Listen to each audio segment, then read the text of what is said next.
Mark വാങ്ങിക്കാൻ ആഗ്രഹമുണ്ട്, പഠിക്കാൻ ആഗ്രഹമുണ്ട്.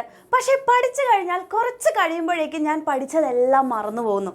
ഈ ഒരു പ്രശ്നമുള്ള മക്കളാണ് നിങ്ങളെങ്കിൽ ഒന്ന് ഇപ്പം തന്നെ ഈ ഒരു വീഡിയോ പോസ് ചെയ്യുക, എന്നിട്ട് കമൻറ്റ് ചെയ്യുക, യെസ് മിസ് ഈ ഒരു പ്രശ്നം എനിക്കുണ്ട് എന്നുള്ളത്.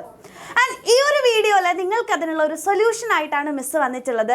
മറക്കാതെ നമുക്ക് എങ്ങനെ പഠിക്കാൻ പറ്റും. സ്വാഭാവികമായിട്ടും നമ്മൾ മനുഷ്യന്മാരായതുകൊണ്ട് തന്നെ മറവി നമ്മളുടെ ഒരു ജെനറ്റിക്സിൽ ഉള്ളതാണ്, അല്ലെങ്കിൽ എല്ലാവരും മറക്കും എന്നുള്ള കാര്യം ഉറപ്പാണ് അല്ലേ. ഒരു മറവി എന്ന് പറയുന്ന ഒരു കാര്യം ഇല്ലെങ്കിൽ നമുക്ക് ജീവിക്കാൻ വേണ്ടി പറ്റില്ല. പക്ഷെ പഠനത്തിൻ്റെ കാര്യത്തിൽ ഓവർ മറവി ആയി കഴിഞ്ഞാൽ നമുക്ക് ഭയങ്കര ബുദ്ധിമുട്ടാണ് അല്ലേ. സോ നമ്മൾ ആ ഒരു മറവിയെ എങ്ങനെയാണ്, അല്ലെങ്കിൽ മറക്കാത്ത രീതിയിൽ നമുക്ക് എങ്ങനെ പഠിക്കാൻ വേണ്ടി പറ്റും എന്നുള്ളതിന് കുറച്ച് ട്രിക്സ് ഉണ്ട്. അപ്പം ആ കാര്യങ്ങൾ നമ്മൾ ചെയ്യുകയാണെന്നുണ്ടെങ്കിൽ ഉറപ്പായിട്ടും നിങ്ങൾക്ക് നല്ലൊരു മാർക്കിലേക്ക് നിങ്ങൾക്ക് മറക്കാതെ എല്ലാ കാര്യങ്ങളും വൃത്തിയായി ഓർമ്മിച്ചുകൊണ്ട് നിങ്ങൾക്ക് എന്ത് ചെയ്യാൻ പറ്റും, എക്സാമിനാണെങ്കിലും ഓൾവേസ് നിങ്ങൾക്ക് ഓർത്തിരിക്കാൻ വേണ്ടി പറ്റും. സോ അങ്ങനെയാണെങ്കിൽ നമുക്കൊന്ന് നോക്കിയാലോ. ഒന്നാമത്തെ കാര്യം എന്ന് പറയുന്നത്, നമ്മൾ പഠിക്കുന്ന സമയത്ത് എന്താ നിങ്ങൾ ചെയ്യുന്നത്. ഇപ്പോൾ നിങ്ങൾക്കൊരു സബ്ജക്റ്റ് ഉണ്ട്, ആ സബ്ജക്റ്റിൽ നിങ്ങൾക്കൊരു ചാപ്റ്റർ നിങ്ങൾ പഠിക്കണം. സോ ആ ചാപ്റ്റർ പഠിക്കുമ്പോൾ നിങ്ങൾ ആദ്യം ചെയ്യുന്ന കാര്യം എന്ന് പറയുന്നത്, ഒന്നുമില്ലെങ്കിൽ നിങ്ങൾ സ്കൂളിൽ നിന്ന് ആ ഒരു ടീച്ചർ പറയുന്ന ഒരു ലെക്ചർ അല്ലേ, ആ ഒരു ക്ലാസ് നിങ്ങൾ കേൾക്കുക എന്നുള്ളതാണ്. ഇനി അല്ലാന്നുണ്ടെങ്കിൽ യൂട്യൂബിൽ നമ്മുടെ ടീച്ചേഴ്സ് നിങ്ങൾക്ക് പഠിപ്പിച്ചു തരുന്നുണ്ട്. ഇനി ഇല്ലെങ്കിൽ നമ്മുടെ ബാച്ചുകളിൽ നിങ്ങൾ ജോയിൻ ചെയ്ത മക്കളാണെന്നുണ്ടെങ്കിൽ നിങ്ങൾക്ക് ബാച്ചുകളിൽ ആ ക്ലാസ് ഒരു ടീച്ചറുടെ വളരെ ക്ലാരിറ്റിയോട് കൂടിയുള്ള ക്ലാസ് നിങ്ങൾ കേൾക്കും. അപ്പോൾ നിങ്ങൾക്ക് മനസ്സിലാവില്ല ആ ചാപ്റ്ററിൽ എന്തൊക്കെയാണ് എൻ്റെ കുട്ടികൾക്ക് പഠിക്കാനുള്ളതെന്നുള്ള കാര്യം നിങ്ങൾക്ക് മനസ്സിലായി. അതിനുശേഷം നിങ്ങൾ ഈ ഒരു കാര്യം പ്രത്യേകം ശ്രദ്ധിക്കേണ്ട കാര്യം എന്താണെന്ന് വെച്ച് കഴിഞ്ഞാൽ, ഇപ്പോൾ ഒരു ചാപ്റ്ററിന് നിങ്ങൾ നോട്ട്സ് ഉണ്ടാക്കില്ല. അപ്പോൾ ഒരു ചാപ്റ്ററൊക്കെ നിങ്ങൾക്ക് നന്നായിട്ട് ടീച്ചറിൽ നിന്ന് മനസ്സിലാക്കി എടുത്തു. ഇനി അതിനുശേഷം നമ്മൾ നോട്ട്സ് ഉണ്ടാക്കണം. സോ ഫസ്റ്റ് ഓഫ് ഓൾ നിങ്ങൾ എന്തുകൊണ്ടാണ് ഈ നോട്ട്സ് ഉണ്ടാക്കണം എന്ന് പറയുന്നതെന്ന് വെച്ചാൽ, കുറേ കഴിഞ്ഞ് നിങ്ങൾക്ക് എന്ത് ചെയ്യാൻ പറ്റും, അതൊന്ന് വായിച്ചു നോക്കാൻ വേണ്ടിയിട്ട്. റിവിഷനൊക്കെ ഏറ്റവും ഇമ്പോർട്ടൻ്റ് ആയിട്ടുള്ള കാര്യമാണ് പ്രിപ്പയറിങ് നോട്ട്സ് എന്ന് പറയുന്നത്. അതേപോലെ തന്നെ നോട്ട്സിൽ നിങ്ങൾ ഒരു തവണ എഴുതി നോക്കുന്ന സമയത്ത് നിങ്ങൾക്ക് ഒന്നുകൂടെ അത് മനസ്സിലാവും. അപ്പോൾ നോട്ട്സ് എഴുതുമ്പോൾ എപ്പോഴും വളരെ ഷോർട്ടായിട്ട് എഴുതാൻ വേണ്ടി ശ്രമിക്കുക. സിമ്പിൾ ആയിട്ടുള്ള വേർഡ്സിൽ നിങ്ങൾക്ക് മനസ്സിലാവുന്ന രീതിയിൽ എഴുതാൻ വേണ്ടിയിട്ട് ശ്രമിക്കുക. ഓക്കെ, അതിനുശേഷം നിങ്ങളിപ്പോൾ എഴുതുന്ന സമയത്ത് കുറേ പിക്ചറൊക്കെ വെച്ചിട്ട് പഠിക്കാൻ വേണ്ടി പറ്റുന്ന കാര്യമാണെങ്കിൽ നിങ്ങൾക്ക് കുറേ എന്ത് ചെയ്യാം, ഫ്ലോ ചാർട്ടോ അങ്ങനത്തെ പിക്ചറൈസ് ഒക്കെ ചെയ്ത് പഠിക്കാൻ പറ്റുന്ന, ഇപ്പോൾ ബയോളജിയൊക്കെ ആണെങ്കിൽ നിങ്ങൾക്ക് അങ്ങനെ വളരെ നന്നായിട്ട് ചെയ്യാൻ വേണ്ടി പറ്റുന്ന ഒരു കാര്യമാണ് അല്ലേ.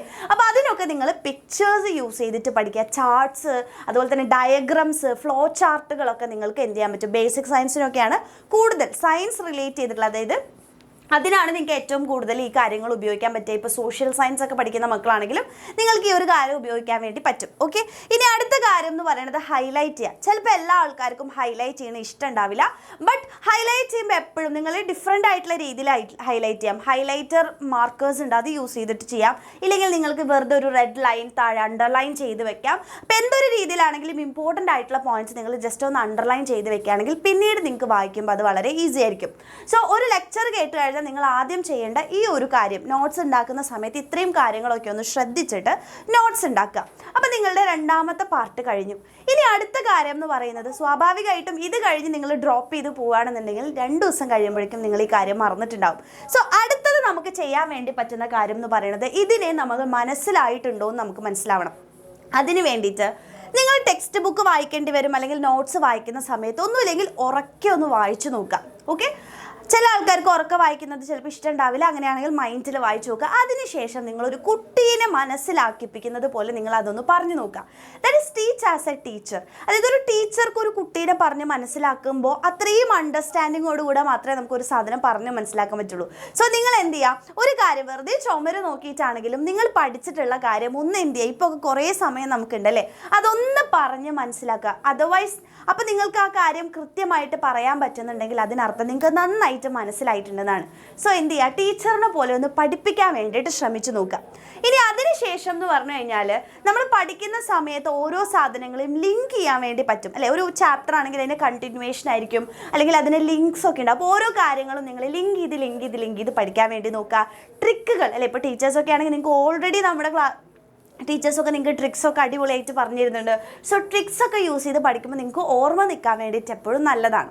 ഓക്കെ, അപ്പോൾ ഈ കാര്യങ്ങളൊക്കെ ചെയ്യുക. ഇനി ഏറ്റവും ഇമ്പോർട്ടൻ്റ് ആയിട്ടുള്ളൊരു കാര്യത്തിലേക്ക് കിടക്കുകയാണ്. That is repeat repeat and repeat. ഈ കാര്യങ്ങൾ ഉറപ്പായിട്ടും നമ്മൾ മറന്നു പോകാനുള്ള ചാൻസ് ഉള്ളത് കൊണ്ട് ആ മറവി വരുന്നതിന് മുമ്പ് തന്നെ നമ്മൾ അതിനെ വീണ്ടും ഓർമ്മിപ്പിക്കുക. ദാറ്റ് ഈസ് ഒരു റിവിഷൻ നടത്തുക.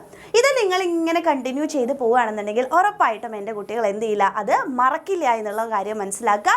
ആൻഡ് ഒരു ദിവസം നിങ്ങൾ പഠിച്ചിട്ട് കിടന്നുറങ്ങാൻ വേണ്ടി പോകുന്നതിന് മുമ്പ് അതിനൊന്ന് റീകളക്ട് ചെയ്യുക. നിങ്ങൾ വെറുതെ ഉറങ്ങുന്നതിന് മുമ്പ് ഞാൻ ഇന്ന് എന്തൊക്കെയാണ് പഠിച്ചത് എന്നുള്ളത് ഒന്ന് ജസ്റ്റ് എന്ത് ചെയ്യുക, റീകളക്ട് ചെയ്യുക. അതായത് ഒന്ന് പറഞ്ഞൊക്കെ നോക്കുക. ഓക്കെ, ഇതൊക്കെ എനിക്ക് ഓർമ്മയുണ്ട്. എന്നിട്ട് നിങ്ങൾ എന്ത് ചെയ്യുക, സമാധാനമായിട്ട് ഉറങ്ങാൻ വേണ്ടി പോവുക. ഈ ഒരു കാര്യം ത്രൂ ഔട്ട് നിങ്ങൾ ചെയ്ത് നോക്കൂ. ഉറപ്പായിട്ടും നിങ്ങൾക്ക് നല്ലൊരു മാറ്റം ഉണ്ടാവും. മറവി കുറയുന്ന പോലെ നിങ്ങൾക്ക് തോന്നും.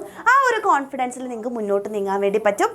അപ്പോൾ ഇത് നിങ്ങൾക്ക് യൂസ്ഫുൾ ആയിട്ടുണ്ടെങ്കിൽ ഉറപ്പായിട്ടും താഴെ ഒന്ന് കമൻറ്റ് ചെയ്യുക. ആൻഡ് മാക്സിമം നിങ്ങളുടെ ഫ്രണ്ട്സിലേക്ക് എല്ലാവർക്കും ഈ ഒരു വീഡിയോ ഷെയർ ചെയ്ത് കൊടുക്കുക. താങ്ക്